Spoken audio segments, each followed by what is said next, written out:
So today we will discuss about different lymphatic drainages associations, like some mandibular and some mental lymph nodes will drain the area of oral cavity, anterior tongue and lower lip,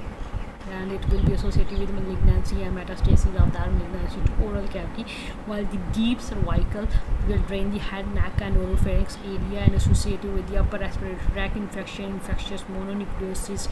Kawasaki disease and malignancy of head, neck and oropharynx, while the supraclavicular mean above the clavicular area, it will drain the supraclavicular lymph nodes will drain right hemithorax, left hemithorax and also abdomen and pelvis and associated with their malignancies, while the mediastinal lymph node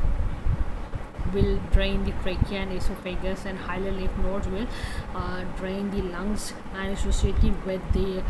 lung cancer, sarcoidosis, pulmonary TB, granulomatous disease, and while the axillary lymph nodes will drain the upper limb and breast and skin above the umbilicus, यानी कि axillary lymph nodes में जो सारी skin है umbilicus के ऊपर वो सारे एरिया को ड्रेन करेगी, अपर लिम्ब के एरिया को ड्रेन करेगी और ब्रेस्ट के एरिया को, और इसके अलावा एक्सिलरी lymph nodes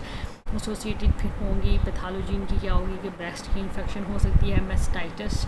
और इनकी मेटास्टेसिस ऑफ ब्रेस्ट कैंसर अगर होगी तो वो एक्सिलरी लिम्फ नोड्स में होगी। Then epitrochlear lymph nodes that will drain the hand and forearm, hand और फोर आर्म जो अगला वाला बाजू का हिस्सा है वो ड्रेन होगा एपिट्रोक्लियर लिम्फ नोड्स में, और जो एपिट्रोक्लियर लिम्फ नोड्स हैं ये एसोसिएटेड होते हैं सेकेंडरी सेफिलस के साथ। सेकेंडरी सेफिलस के साथ फिर आ जाती हैं coeliac lymph nodes. Coeliac lymph nodes जो होती हैं ये सारे ऑर्गन्स याद रख लें, जैसे कि लीवर, स्प्लीन, स्टमक, पेंक्रियाज, इस तरह अपर पार्ट ऑफ ड्यूडिनम इनको करेगी ड्रेन। स्पीरम मिजेंटेरिक जो होती है ये ड्रेन करेगी next part of duodenum like the lower duodenum, jejunum, ileum and colon का पार्ट, यानी कि असेंडिंग और transverse colon up to splenic flexure. Then inferior mesenteric that will also drain some part of colon, descending colon from the subclinic flexure to upper rectum, or it will be associated with mesenteric lymphadenitis, inflammatory bowel disease and also the celiac disease। ये जो तीनों हैं celiac and superior mesenteric and inferior mesenteric, these will be associated with mesenteric lymphadenitis, inflammatory bowel disease and celiac disease। Then periumbilical lymph nodes आ जाते हैं जिन्हें sister Mary Joseph nodes कहते हैं, और that will drain the abdomen and pelvis and associated with the gastric cancer। जो होती है विचर्स node वो एसोसिएटेड होती है स्टमक कैंसर के साथ, जबकि जो पेरियम्बलाइकल लिम्फ नोड्स हैं जिसे सिस्टर मैरी जोसेफ नोड भी कहते हैं अम्बिलिकल एरिया के अराउंड, वो एसोसिएटेड होती है गैस्ट्रिक कैंसर के साथ। जब वो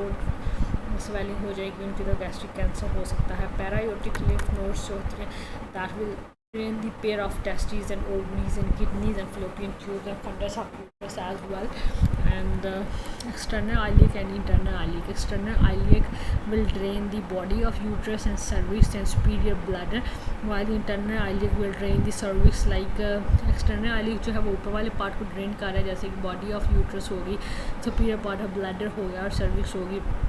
और इंटरनल आइलिक जो है वो सर्विक्स को और proximal vagina and corpus cavernosum और प्रोस्टेट और इंफीरियर ब्लैडर को कर रहा है इंटरनल आइलिक, और लोअर रेक्टम से लेके एनल कैनाल को भी above the pectinate line internal iliac ही ड्रेन कर रहा होता है। फिर आ जाता है superficial inguinal lymph node. Superficial inguinal lymph node जो है डिस्टल वेजाइना को, वल्वा को, स्क्रोटम को, यूरिथ्रा, एनल कैनाल, और जो अम्बिलिकस नीचे स्किन है, skin below the umbilicus, skin above the umbilicus, axillary lymph nodes का रही थी एक्सिलरी लिम्फ नोड्स। और सुपरफिशियल इंगाइनल जो है स्किन बिलो द अम्बिलिकस का रही है। उसके बाद पॉप्लिटियल लिम्फ नोड्स आ जाती हैं डॉर्सोलैटरल फुट को, यानी कि इसके ऊपर वाले हिस्से को फुट को और साइड वाले को डॉर्सोलैटरल फुट को, और पोस्टीरियर काफ को भी ड्रेन करेगी पॉप्लिटियल लिम्फ नोड्स।